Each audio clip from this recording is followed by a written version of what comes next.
know you heard me on the radio. Flexing, she loved the sound of my voice, it's the best thing. Daydreaming of the jazz all day. Pick up the phone late night with Larry K. I know you heard me on the radio. Flexing, she loved the sound of my voice, it's the best thing. Daydreaming of the jazz all day. Pick up the phone late night with Larry K.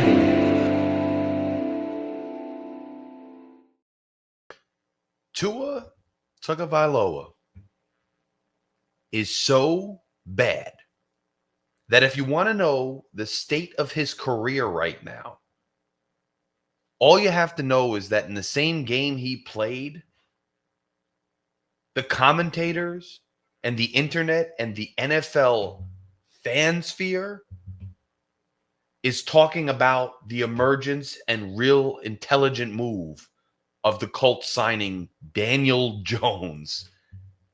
And what a good day Daniel Jones had. Daniel Jones. That's the state of Tua's career, is that in the game he played, it has become a story how great and good Daniel Jones could be. Daniel Jones outplayed Tua Tagovailoa.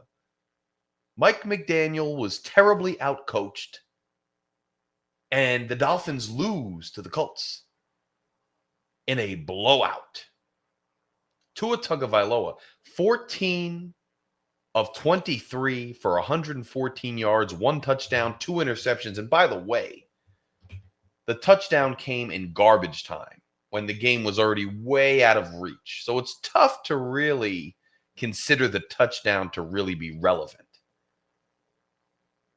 Here's what I'm seeing from Tua. It's the same thing we've seen from him. This narrative that people have been pushing for years now, that they continue to insist on pushing. I don't understand why. Maybe it's good for the NFL. Maybe it's good to sell jerseys. Maybe it's good to keep interest up. I don't know.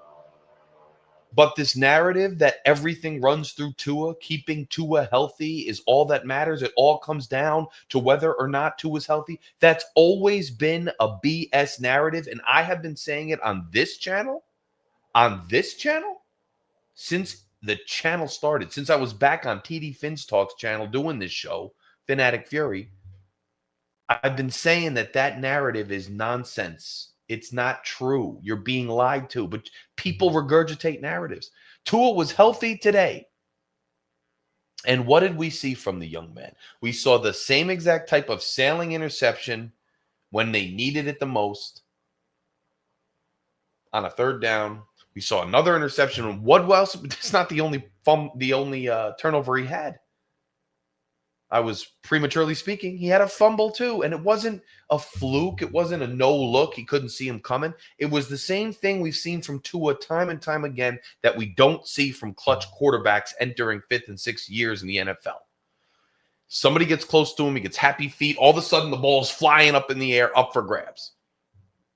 The Colts had a bunch of points. I think 17 points off of turnovers in the beginning of the game. You can't win football games turning the ball over that many times. Tyreek Hill gets an injury, goes out.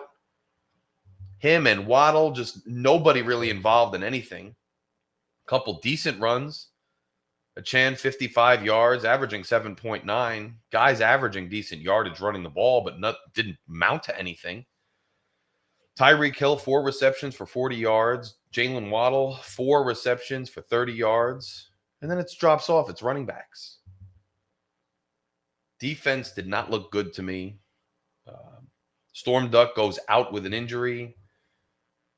We lose an O-lineman out with an injury. What else is new with the injuries? It's just opening a season this way, 33-8, is just, it's unacceptable on every level. It's unacceptable on every level. But I'll tell you guys something. This is the truth. This is a secret. Okay? All offseason, I probably spent a maximum about 1 hour in total. I don't mean, 1 hour every now and then. I mean, like, if you add up all the time I spent on the Dolphins this offseason, caring, reading, learning, it would come up to 1 hour max. And some of you out there might, what are you? You're not a real fan. You're not a real commentator. No. I'm just a grown man who has better things to do than obsess over a football team that has no hope of doing anything significant this year. You have channels out there just they feed off it, they live off it's constant, and people that fall for it. I feel bad for you if you've fallen for this all year and this is the type of thing that you put your hopes on, because that's rough. That's a rough way to go. It's a rough life, man. This team with this head coach who has been figured out, who the competition committee has neutered on the motions and things like that.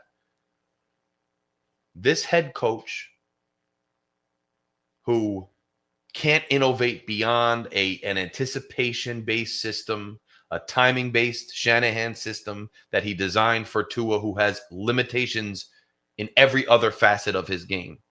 He's excels and can be elite at this particular thing, but even today he was really terrible. Really terrible again. He'll have good games this year here and there, but it's never going to be enough to sustain a winning, competitive, contending season. And Mike McDaniel, who has, I think, lost the faith of the team. I think his shtick of being everybody's best friend and it's a free-for-all, come make your money, hang out. You know, I'm like your consultant you can call when you need to improve so you can make money. That whole BS hierarchy, the way he tried to implement a culture, that's played out. It came out last year. Guys who were drafted as part of this rebuild are long gone. Christian Wilkins, Javon Holland. These guys are gone. And this era of the Miami Dolphins needs to end. Now, I knew that in the summer. That's why you didn't always see me. You don't always hear from me. Why? Because I have other things. You know, we're all human beings. You have other things. You don't give effort to the thing that has the least hope, right? I had other things that were more important because this team, let me tell you something. The way you hear my emotion right now, it's more because I'm aggravated at the narratives and the false hope of the fan base than I am about the loss. I already knew this is where the team was headed. I had no hope. That last year was a show me season. The year before was you got to prove it to me. These seasons have shown me that this regime is not the one that's going to get it done. Not this system, not this culture, not this coach, not this GM, not this quarterback, not this philosophy, not this current roster. This team, this version of the team is not it, bro. It's not the one that's ever going to get it done. So if there's no hope of getting it ultimately done, why do I care to invest my energy, time, or anything into it? That's why I spent very little time on the Dolphins this offseason. Now, I like watching the games because it's fun on a Sunday or whatever, and I'm going to keep doing that. And I'm going to keep reporting to you guys. I love running this channel. By the way, click like, click subscribe if you haven't done it. If you're new here, click like, click subscribe. If you want to become a member right there, there's a weekly column you can read. There's videos for members only. Become a member. Support the channel. Executives get to post a rant of their own. Phil wrote a column the other day, and Phil predicted what's going to go on with Darren Waller because he knows how this goes. G's going to have a rant later. This season, to me, is about getting through and seeing what the next chapter is going to be. Because here's the thing. I don't knock any fans who live on hope, right? Being a sports fan is about hope. Being a sports fan is about having hope even when you shouldn't necessarily have it, right? Not every year, only one team in every sport wins. And so most fans go through most years with very little chance of actually winning, but the hope and the excitement, you know, the cheering is what drives it. And I'm fine with that. But I can't feel sorry for people who have literally nothing to hope for and still do it, right? What I mean by that is this regime they're just not going to get it done. So if you place hope in this regime, it's really, really, really pointless. Whereas placing hope in a brand new coach, GM, brand new philosophy, chances are it won't work, right? It usually doesn't work for most teams. But I'm looking forward to covering this team with you guys, talking about a new coach, a new ambition, a new trajectory, a new plan, new young players, because that's all we have as Dolphins fans. I want to go back to the beginning of the story once again so I can just have some hope of the future again. And that allows a year or two where you can look at incremental improvements and be like, look, we're heading the right direction. It might be nonsense, but at least it's some kind of legitimate hope. Following and bearing with this regime, this quarterback, this whole thing, drinking the Kool-Aid as if this is ever going to work out is just fooling yourself. And so with the injuries that occurred, Tua with an absolutely pedestrian day, the wide receivers, as I said, not doing what they'd once been capable of doing. The defense, the new configuration, trying to put, Jalen Phillips in position to make plays, Bradley Chubb back out there, but didn't make a huge impact. Guy who I think made a little bit more of an impact, Minkah Fitzpatrick, but he had the really costly penalty. Matt Judon, another costly penalty, although he did bring energy. Rasul Douglas gets his hand on the ball, can't finish the play, and that's after an injury. So all in all, the team still looks pedestrian, soft, uninspired, and it's lacking any accountability and culture. And that's just where we are. I don't even care to listen to Mike McDaniel's post presser. I mean, I gave those up a year ago. They're not worth listening to. It's just too much pie in the sky nonsense, not enough anger or anything else, not enough direct conversation. So that's not worth it. Stephen Ross just doubles and triples down. Look, we all knew this was a lost year. This guy's going to get fired earlier in the season or he's going to get fired after the season. He better. It's turn the page. I wish we could have turned the page last year. I don't know why we're consistently turning the page a year too late. Consistently. There was no reason to waste a whole nother year this year. And these guys were on notice. I'll tell you that. Think about this. This is how you know things are where things are. Could have fired Chris Greer last year, chose not to, probably because maybe for once Stephen Ross comes to his senses and realizes I can't keep doing this thing like this, like fire Greer and then keep McDaniel. Then I get a GM, but then I hire a new coach. Now that, coach is not the GM's guy, so now I got to fire the GM, hire the coach.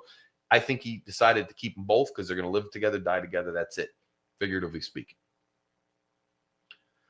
And these guys are on short-term contracts. They're not making any huge deals, really, probably because they're on notice. You can't spend any more of my money past a couple of years. You guys are going to be out if this doesn't work out. I think this is by far the end of the road, and it's not going to work out. I think we understand that. This build sadly got off the rails. It never worked out. The best chance they had was 2023. That was the best roster, the best setup. But this quarterback and this coach couldn't get it done when push came to shove late in the year. Yeah, we had some rough injuries, but every team has rough injuries every year.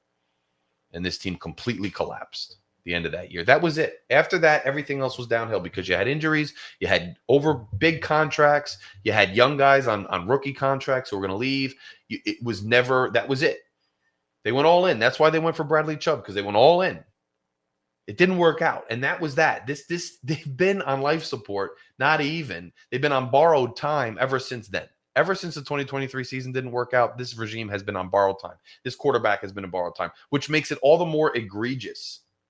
All the more egregious that he signed a $50 million contract. He could have played out his fifth-year option. And imagine if he had played out his fifth-year option and it went like last year, sitting on the sideline at night with the shades on, once again, not on the field. Imagine if the fifth-year option had gone like that. We wouldn't be in the hole $50 million right now. Wouldn't be in the hole $50 million. Because look where we are now. You'd be like, all right, that's that. Instead, we got this guy on this ridiculous contract, and this whole regime is about to be out of time. Just epic blunder after epic blunder by this organization time and time again. And this was a disgraceful opener. If you're trying to sell hope and you're trying to sell narratives, this was the worst way to go about it. This was a disgraceful opener. It was a joke. An epic joke. And that's where this franchise and this team finds themselves once again. It never seems to change. I can't wait for who the next hire is, but if Stephen Ross is doing the hiring, I have my doubts already.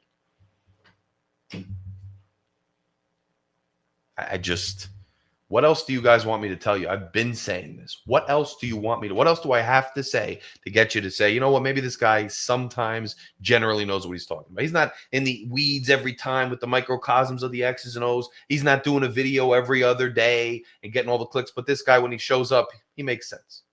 I'll subscribe to this guy. I'll listen to this guy a little bit. This is where we're at. This is where we're at. It's time to just turn the page. We didn't need to waste this season. We could have turned the page last year. Turn the page now. It's not working. Guys, join us this week. Look for G's Rants. Make sure you click like, click subscribe, become a member of the channel. We got free gifts for members going out soon. So stick around.